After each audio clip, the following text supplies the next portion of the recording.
தானியேல் உபவாசம் 13வது நாளின் பிரதிபலிப்புகள். இயேசுவை இன்னும் அந்யோன்யமாக அறிந்து கொள்ளுகிற முயற்சி.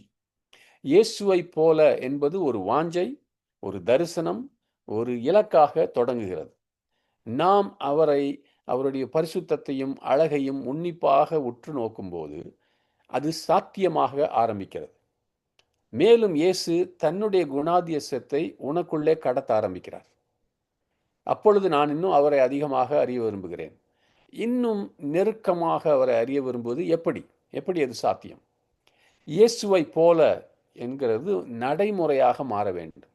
நான் சும்மா இருந்து கொண்டு கிறிஸ்து தானே எனக்குள்ளே நுழைந்து என் வாழ்க்கையை கையகப்படுத்திக் கொள்வார் என்று எதிர்பார்க்க முடியாது. அது அவருடைய பொறுப்பாக இருக்கிறது போல நீங்களும் நானும் ஜெபிக்கிறோம், என்னை இயேசுவை போல மாற்றும் என்று நம்ம தொடர்ந்து ஜெபிக்கிறோமே. அப்படின்னா நான் ஒரு செயலற்ற பார்வையாளராக இருக்கக்கூடாது. நான் இந்த மறுரூபமாக்குவதிலே அதை ஏற்றுக்கொள்ளுகிற ஒரு பங்காளியாக, ஒரு பார்ட்னராக நான் இருக்க வேண்டும். இயேசு கிறிஸ்துவை பற்றி உனக்கு இருக்கும் அறிவிலே நீ பயனுள்ளவனாக, பலன் கொடுக்கிறவனாக இருக்க நம்ம 2 பேதுரு 1:8 பேதுரு தொடர்கிறார். ஏனெனில் இப்பண்புகள் உங்களில் வளர்ந்து பெருகும்போது நமது கர்த்தராகிய இயேசு கிறிஸ்துவை பற்றி உங்களிடம் இருக்கும் அறிவில் நீங்கள் பயனற்றவர்களாகவோ பலன் கொடுக்காதவர்களாகவோ இருக்காதபடி இவை உங்களை தடுத்து கொள்ளும் என்று சொல்கிறார். அல்லது இன்னொரு மொழிபெயர்ப்பில், இந்த நற்பண்புகள் ஏற்கனவே உள்ளுக்குள்ளே ஆழமாக விதைக்கப்பட்டிருந்தாலும் நீங்கள் ஏராளமாக பெற்றிருப்பதாலும் இயேசு கிறிஸ்துவை இன்னும் நெருக்கமாக அறிந்து கொள்ளும் உங்கள் முயற்சியிலே அவை உங்களை செயலற்றவர்களாகவோ பயனற்றவர்களாகவோ இருக்க அனுமதிக்காது. ஒரு உதாரணம் சொல்லேன். குணப்படுத்துகிறவராக நான் இயேசுவை எப்படி இன்னும் ஆழமாக அறிவது? நான் மற்றவர்களை குணப்படுத்துவதில் தீவிரமாகவும் பலனளிப்பதாகவும் இருப்பதன் மூலம் கர்த்தராக அவரை நான் எப்படி அறிவதுன்னா அதே தான். என் வாழ்க்கையின் அனைத்து பகுதிகளிலும் அவருக்கு கீழ்ப்படிதல் மூலம். நீ இப்போது அவரை இன்னும் நெருக்கமாக அறிந்து கொள்ளுகிற முயற்சியிலே இருக்கலாம். ஆனால் உன் விசுவாசத்தை நிறைவு செய்ய உணர்வு பூர்வமாகவும் கருத்தாகவும் விருப்பத்துடனும் நற்பண்புகளை நீ சேர்ப்பதன் மூலம் உன்னிடமே ஏற்கனவே அந்த காரியங்கள் இருப்பதனாலே உன்னாலே அப்படி செய்ய முடியும் என்பதாலும் நீ அப்படி செய்ய வேண்டும் என்பதாலும் இந்த நற்பண்பில் ஏற்படுகிற வளர்ச்சி இயேசுவை போல உன்னை மாற்றுகிற அந்த ஒரு முயற்சிக்கு நல்ல பலன் அளிக்கும். இதை தான் அந்த வசனம் சொல்லுது. 2 பேதுரு 1 5-7 வரைக்கும் இப்படி சொல்லப்பட்டிருக்கிறது. இந்த காரணத்தினாலே உங்கள் விசுவாசத்துக்கு உறுதுணையாக நற்பண்பை வளர்த்து கொள்ள எல்லா முயற்சிகளையும் செய்யுங்கள். நற்பண்புடன் அறிவை வளர்த்து கொள்ளுங்கள். அறிவுடன் சுய கட்டுப்பாட்டையும், சுய கட்டுப்பாடுடன் விடாமுயற்சியும், விடாமுயற்சியுடன் இறைபக்தியும், இறைபக்தியுடன் சகோதர பாசத்தையும், சகோதர பாசத்துடன் அன்பையும் கூட்டி சேர்த்து கொள்ளுங்கள். இதுக்கு ஒரு ப்ராக்டிக்கலாக உதாரணம் சொல்கிறேன். நீ அதிகமான முன்கோபியாகவோ அல்லது பொறுமையற்றவனாகவோ அல்லது 2 இருக்கலாம். உனக்கு நீ அப்படிப்பட்டவன் தான் என்று நினைத்தால், அல்லது வேறு யாராவது நீ அப்படிப்பட்ட ஆள் என்று சொல்வதை நீ நம்பினால், நீ அந்த ஒரு பலவீனமான குணத்தை சுற்றி ஒரு சுவரை கட்டிவிட்டாய். அங்கு கிறிஸ்துவின் நற்குணமும் பொறுமையும் உன் விசுவாசத்திற்கு உறுதுணையாய் இருப்பதற்கு நீ அனுமதிப்பதில்லை. இயேசு சொல்றாரு, அவருடைய நுகத்தை நீ எடுக்கும்போது நீ அவரிடத்திலிருந்து சாந்தத்தையும் மனத்தாழ்மையும் கற்றுக்கொள்ளலாம் என்று சொல்லுகிறார். இவற்றை உனக்குள்ளே கடத்துகிற கர்த்தரிலே உனக்கு விசுவாசம் இருக்கிறது. நீ அந்த குணங்களை அபரிமிதமாய் உள்ளக்குள்ளே பெற்று வைத்திருக்கிறார். உனக்குள்ளே சாந்தமும் மனத்தாழ்மையும் இருக்குது, ஏற்கனவே இயேசு கொடுத்திருக்கிறார். ஆனால் உன்னுடைய பாதக மனப்பான்மையினாலே நீ பெற்றுள்ள இயேசுவின் அந்த நற்குணங்கள் உன்னுடைய பலவீன குணத்துக்குள்ளே பாய்ந்து அதை மூடுவதற்கு நீ அனுமதிக்கவில்லை.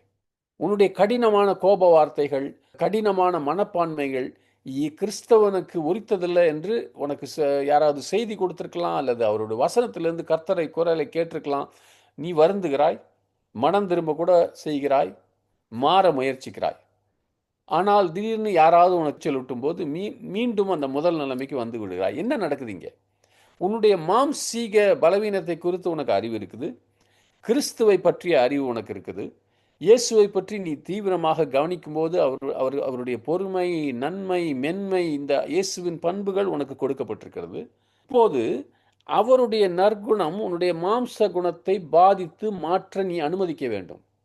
நான் இப்படித்தான், இதை மற்றவர்கள் புரிந்து கொள்ள வேண்டும் என்று நீ தொடர்ந்து நினைத்தால் இந்த மாற்றமே தொடங்குவதில்லை.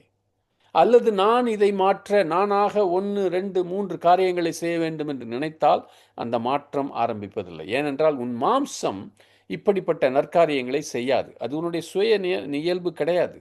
ஆனால் பேதுரு இங்கே அறிவுறுத்துவது போல இயேசுவின் மீதான விசுவாசத்திலிருந்தும் உங்கள் ஆத்மா என்றால் விருப்பம், உணர்ச்சிகள், புத்தி இவைகளை அவர் மாற்றுவதிலிருந்தும் நீ முதலிலே தொடங்கினார். உன் விசுவாசத்தோடு நற்பண்பு, அறிவு, சுய கட்டுப்பாடு, விடாமுயற்சி, இறைபக்தி, சகோதர பாசம், அன்பு இவைகளால் தாராளமாக அதை நிரப்ப ஆரம்பித்தால் உன் சிந்தனை வாழ்க்கை இயேசுவை போல மாற ஆரம்பிக்கும். மேலும் நீ இப்போது அவருடைய சாந்த மனப்பை பற்றி மேலும் அறிகிற நிலைமைக்கு வருகிறாய். அவர் எப்படி மன்னித்தார், அவர் எப்படி கைண்டா இருந்தார், அதெல்லாம் புரிஞ்சுக்க ஆரம்பிக்கிறார். உன் உணர்ச்சிகள் இயேசுவை போலவே மாறும். உன் விருப்பம் இயேசுவை போலவே பிதாவுக்கு கீழ்ப்படிய தொடங்கும். இப்படித்தான் நாம் படிப்படியாக இயேசுவை பற்றிய நெருக்கமான அறிவில் வளர்கிறோம். ஏனென்றால் இயேசுவை பற்றி அறிகிற அறிவு என்பது கற்றும் அதை செய்தல், லேர்னிங் அண்ட் டூயிங். மீண்டும் அதிகமாக கற்றுக்கொள்வது, அதிகமாக செய்வது, இவைகளிலிருந்து தான் வருகிறது. இதற்கு மாறாக நம்முடைய செயல் நம்முடைய கற்றுக்கொள்வதை பின்பற்றவில்லை என்றால் நாம் இயேசுவை பற்றி கற்றுக்கொள்வதிலே அடுத்த ஆழத்திற்கு முன்னேற மாட்டோம்.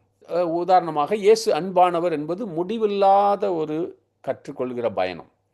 அந்த அகாப்பை அன்பை நாம் நம்முடைய அன்றாட வாழ்க்கையிலே எந்த அளவுக்கு பயன்படுத்துகிறோமோ அந்த அளவுக்கு அறிவு கெட்டாத அன்பை நாம் புரிந்து கொள்ள ஆரம்பிக்க முடியும்.